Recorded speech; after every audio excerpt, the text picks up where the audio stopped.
સારસ્વત મિત્રોને જશુભાઈ પટેલના નમસ્કાર. આજે માતૃવંદના દિન અને એ દિન એટલે કે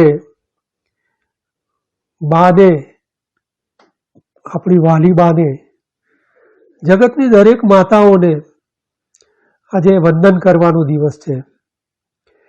મા વિશે માની વ્યાખ્યા કરવી હોય તો અશક્ય છે. એનું મૂલ્યાંકન કોઈ શબ્દોમાં ન કરી શકાય એવું મને લાગે છે. માનું માતૃત્વ, માનું વાલ, માનું વાત્સલ્ય, માનો પ્રેમ અને માનો હૂંફાળો હાથ, માનો ખોળો, અને ખોળામાં બાળકને આખા વિશ્વની સમૃદ્ધિ દેખાય.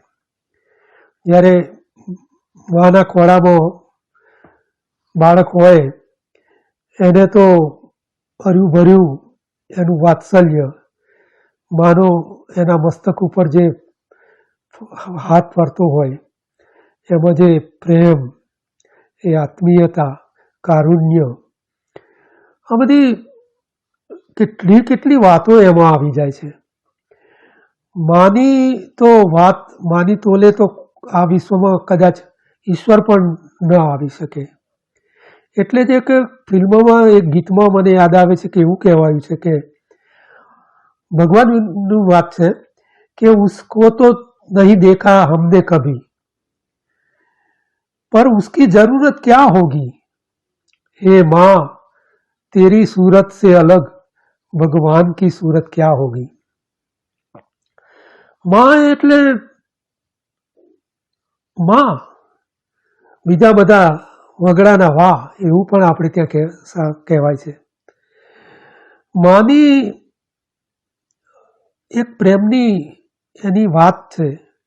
માં એટલે પ્રેમની પરાકાષ્ઠા, વાત્સલ્યનું ઝરણું, ખળખળ વહેતું ઝરણું, અને અવિરતપણે વહ્યા જ કરે અને કોઈ પણ અપેક્ષા વિના એ માં એના બાળકને પ્રેમ કરતી હોય.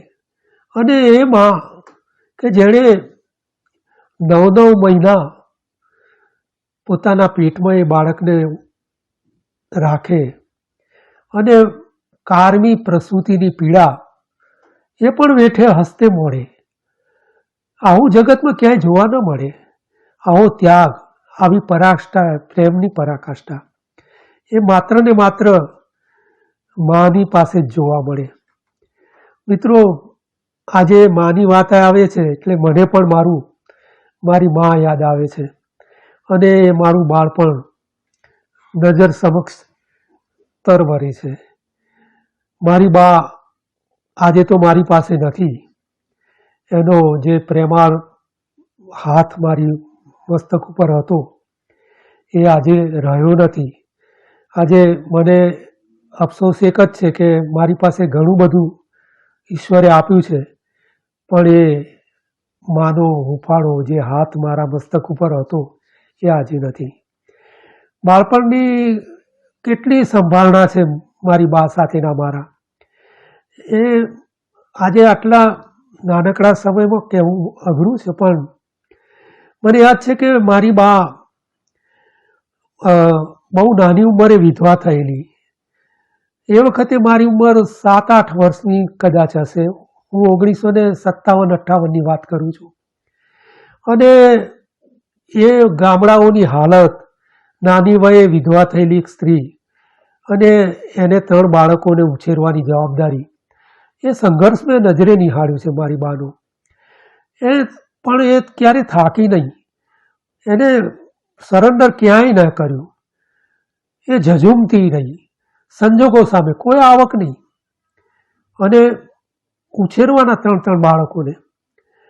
એ બધું એ અલગ હતું બધું. આજે મારી બાને હું યાદ કરી અને હું એમને આજે નતમસ્તક હું વંદન કરું છું કે એમને જે પ્રેમ આપ્યો, અમને જે સંસ્કાર આપ્યા, આજે જે કંઈ થયું હું એ મારી બાના પ્રતાપે છું. તો છેલ્લે એક જ પંક્તિ બા વિશેની કહેવાનું મન થાય. દામોદર દાસ બોટાદકરે, દામોદર ખુશાલદાસ બોટાદકરને પોતાની એક બહુ સુંદર રચના કરી છે મા વિશેની. એમાં એમને કહ્યું છે કે જનનીની જોડ તો સખી નહીં જડે રે લોલ,